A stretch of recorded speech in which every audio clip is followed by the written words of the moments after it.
Welcome to the Point. We're continuing on this series on evolution, and this is number 10 in the series. Number 10 on evolution. There's an overview of evolution.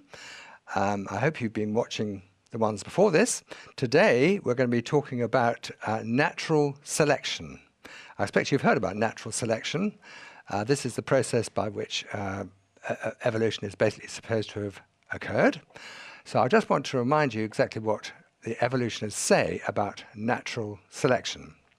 So according to evolutionists, complex life forms arose by a process of evolution known as natural selection, so that poorly adapted life forms could be removed by predators from the evolutionary process.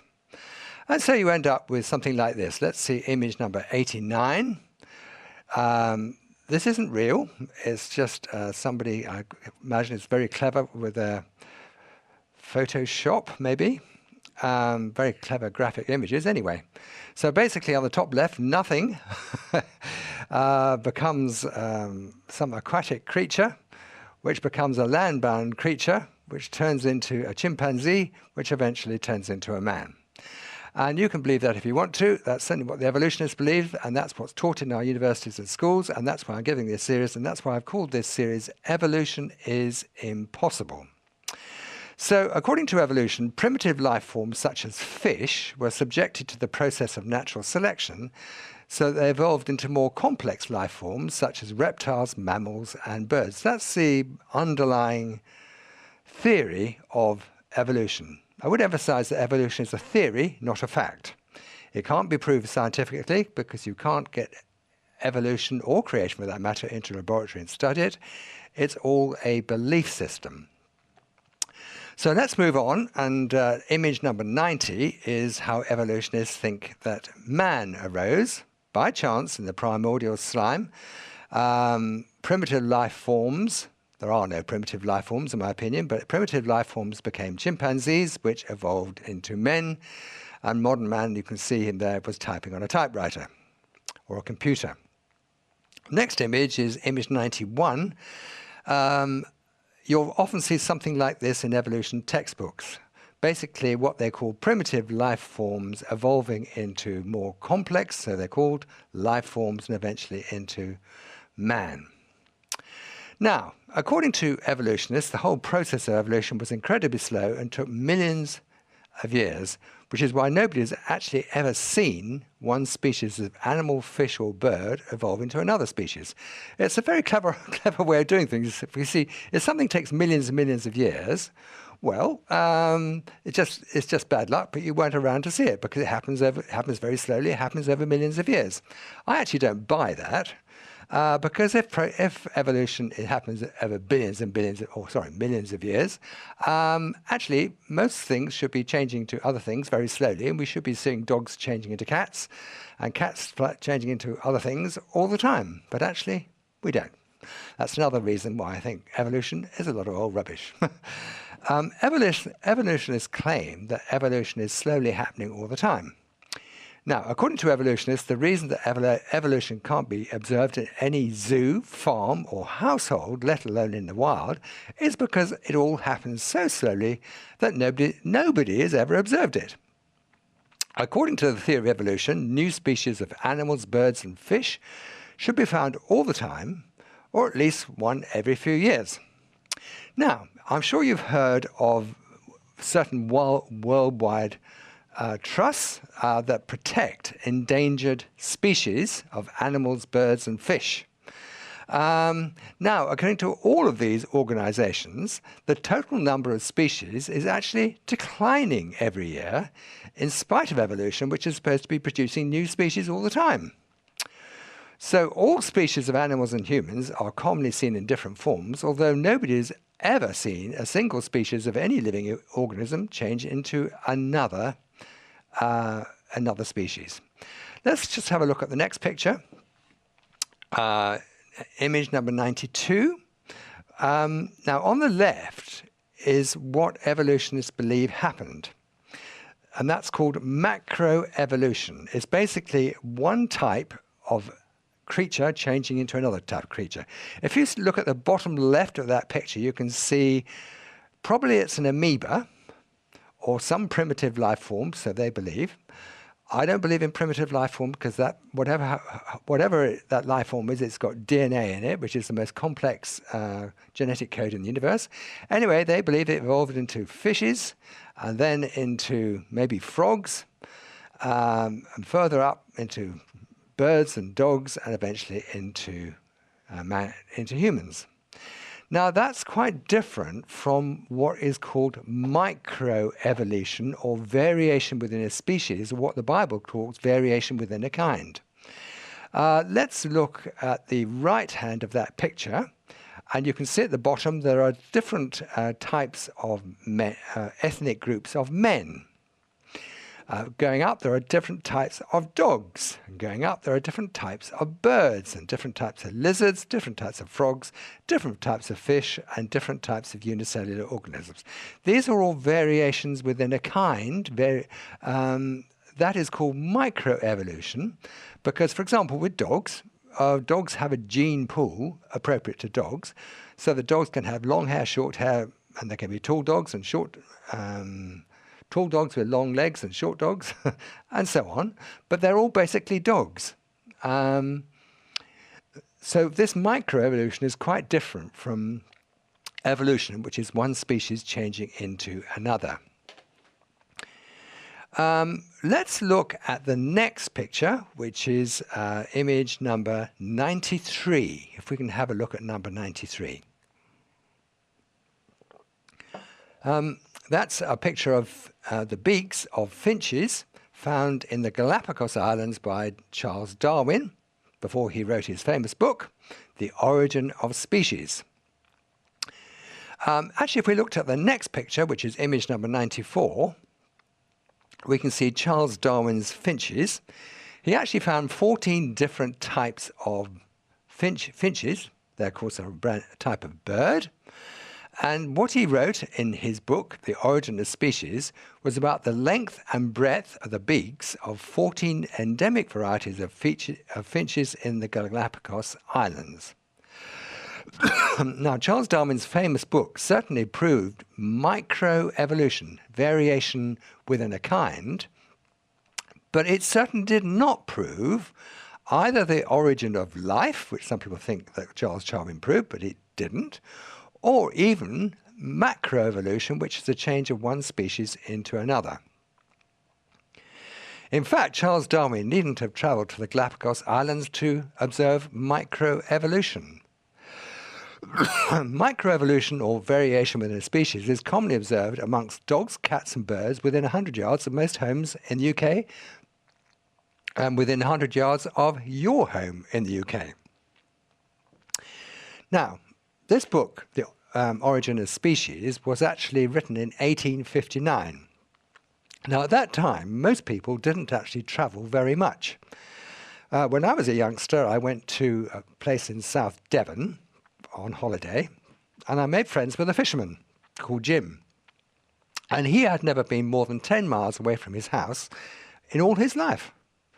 And I imagine that in 1859, probably for most people, life was like that.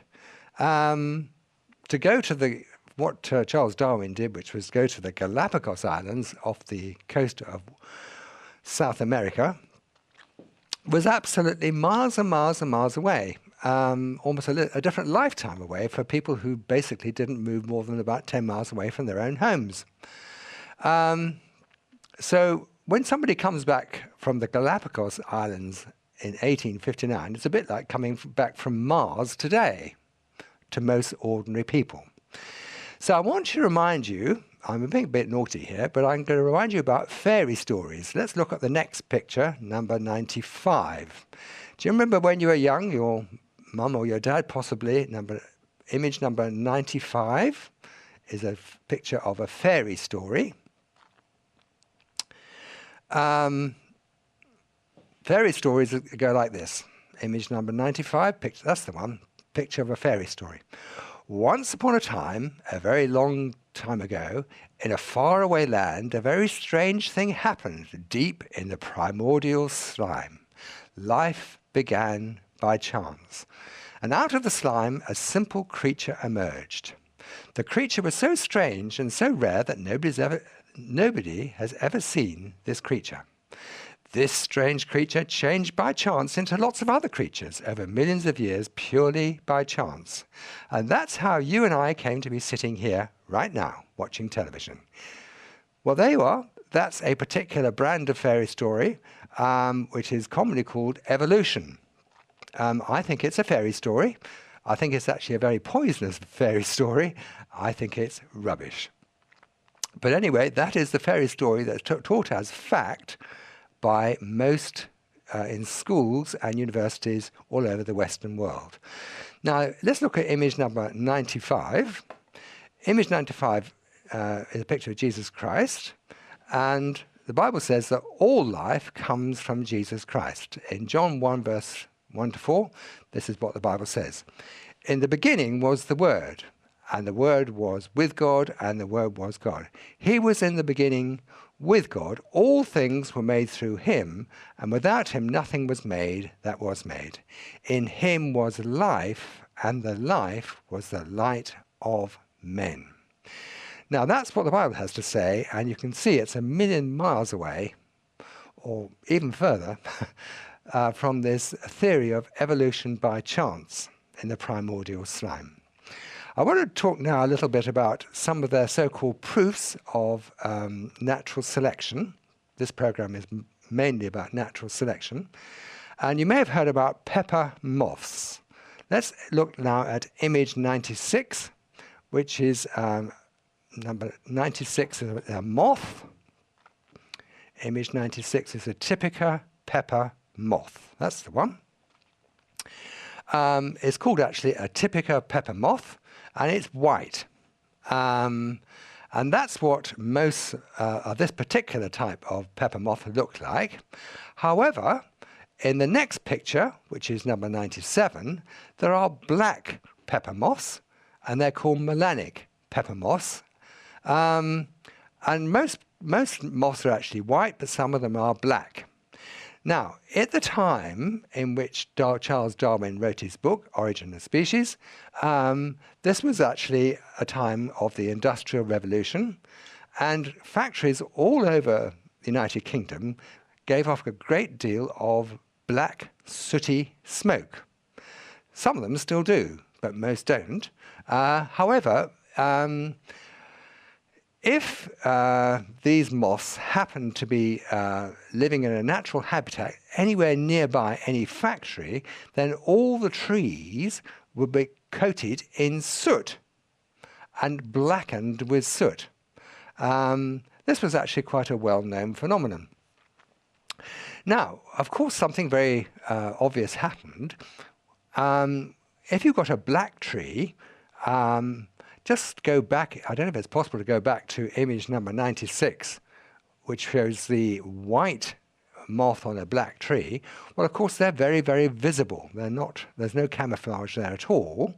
So the birds who like to eat pepper moths would see the white ones much more clearly than the next picture, which is a black pepper moth, because they were on a black background and they weren't so visible. So that's basically one of the demonstrations of natural selection. That's jolly good. We've got the next picture, which is number 98. That is the white moth on a blackened tree. That's excellent. So they were much more visible, and the birds could see them much more clearly than the black ones, and that's why the poor little white ones got gobbled up more than the black ones, and that's called natural selection. Well, actually, nobody is arguing about that. I mean, I'm quite sure that actually happened. But it doesn't prove evolution.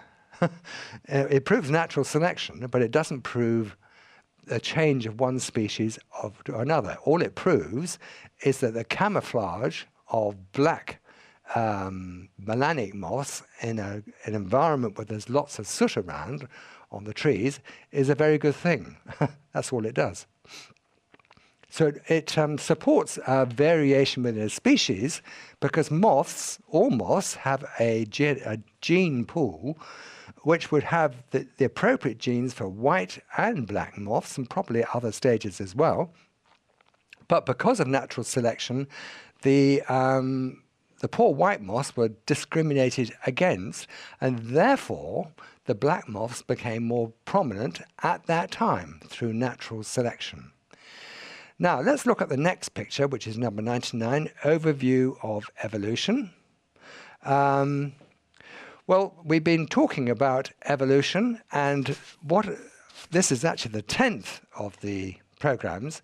And what I've been talking to up to now is an overview of evolution. And one of the conclusions is that we are primates. Humans are primates. Just look at that picture again, number 99. If possible, we could see that picture one more time. You can see quite clearly there are different animals, but the human being is a primate. I don't know if you've heard that word before, a primate. Well, let's see what the Bible says in image number 100, which is a picture of Adam and Eve, image number 100. God said in Genesis chapter 1, "Let us make mankind in our image, male and female created he them." Actually, I'll give you the exact verse. Genesis 1:26, then God said, "Let us make mankind in our image, in our likeness." So, what's actually happening in universities? Let's see the next picture is a typical university building. What's happening is that in these buildings, there are a huge number of beliefs that are taught as facts. And I've been trying over the last 10 programs to give you an idea of some, because they're definitely not all, but some of these beliefs that evolutionists have. The problem that I have is evolution is taught as fact in virtually all schools and universities in the Western world. And in fact, this list of facts is so long that it's almost infinite. But I've actually chosen to highlight just a few of the infinite number of beliefs that evolutionists teach as proven fact. In fact, creation isn't really taught at all. There are very few universities that teach, that have a degree course in creation. Now, evolutionists tend to believe that their worldview is the only view that's consistent with science. Now, of all the above points I've made, I won't go through them all right now, but the only point that I actually agree with Charles Darwin about is this microevolution, or variation within a species, because it can be studied practically in the laboratory. There's no need to do it because you can see it in the wild, but if you've got black and white moths and put them on a black background and then introduce some predators such as birds, it will be very apparent that the white moths are picked off before the black moths. That is natural selection, and science is actually observing something, making a hypothesis in this case being that white moths are not well camouflaged in a black environment, and then reproducing it in the laboratory. That is actually true science. So I would actually agree with Charles Darwin about natural selection causing variation in species in certain circumstances, such as pepper moths. However, evolution and creation are both belief systems. I know I've said this before, but it's actually worth repeating, is that they are belief systems, they are not science. Nobody was there at creation and nobody was there at the Big Bang either. They are both belief systems. Let's look at the next picture, number 102. This is a picture of Jesus Christ. Nobody knows what he looks like now. But just in someone's mind, there's Jesus Christ creating the world.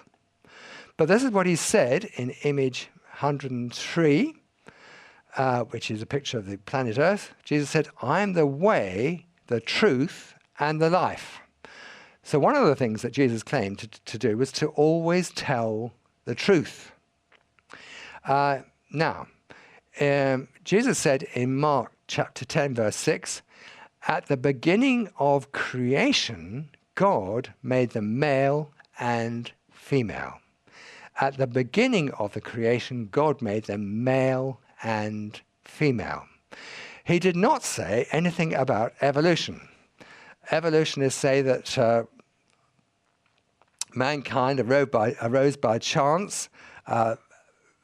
Simple life forms, I keep repeating it, but there are no such things as simple life forms, but simple life forms arose by chance in the primordial slime, and then became more advanced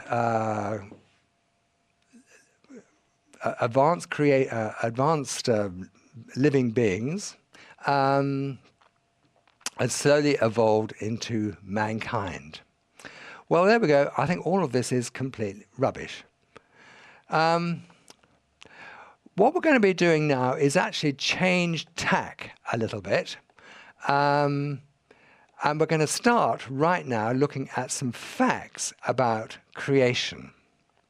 And I'm going to start with the first one, and it's image number 104. The first point I want to make was that nobody was present at the biblical creation 6,000 years ago. Nobody was present. By the way, if you've got a problem with the 6,000 years date of creation, I haven't got time to go through it now in detail. I have done a separate study on it, but I will be going through it again a little later on when I give you this scientific evidence for a 6,000-year-old universe. Image number 105 is the Big Bang, supposedly, and I'd like to make the point that nobody was present at the supposed Big Bang 13.75 billion years ago. And actually, I've said it before, but when I first started to study this business in the 1970s, the evolutionists thought that the Big Bang happened 20 billion years ago, not 13.75 billion years ago. So they've actually changed their mind by quite a lot. So image number 106, nobody was there. Nobody was present at either creation or evolution.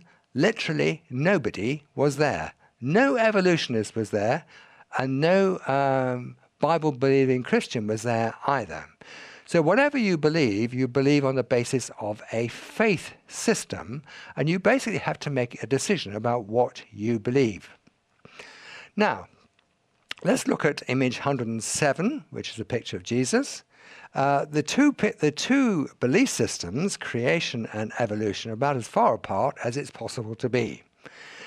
Now, if you were to read the book of Genesis in image number 108 to a group of children, let's just see that picture number 108, a group of children, you would get a pretty consistent story from the children about what actually happened in Genesis chapter 1. I don't know if we've actually managed to get that picture up. It's image number 108, a picture of children. So if the school teacher read out Genesis chapter 1 to a load of children and then asked them straight away, well, what happened? They would tell you very accurately what happened. So if you ask the average child, or even a non-prejudiced adult, and I'm talking about adults in 2/3 of the world who won't accept evolution at all, if you read the Bible story to them, which of the two models, creation or evolution, was the more likely, there wouldn't be a contest at all. Image 109 is the theory of evolution. I think you've probably seen pictures like that of basically apes evolving into human beings. Now, I've actually traveled to a lot of different countries in most of the parts of the world. And let me tell you, it is only the Western world that actually insists on this evolution thing. And so for the next program, we're going to be studying about what 2/3 of the world believe about creation and evolution, and about what the Western world believes about creation. But basically, we have a choice. We can either believe what the Bible says, what Jesus Christ said himself about creation, or we can believe what I believe is a fairy story. Long time ago, billions of years ago, So all this happened by chance, by chance, by chance, by chance. If you're enjoying this, do send some feedback to info@Revelation TV, and I do have a website called freechristianteaching.org. We'd love to hear from you. We'd love to hear some feedback. We want to know what you're thinking of these evolution programs. I don't normally be quite so rude. I have been a little bit rude on these evolution programs because I feel so strongly about it. God bless you, and thanks for joining us. Take care now. Bye.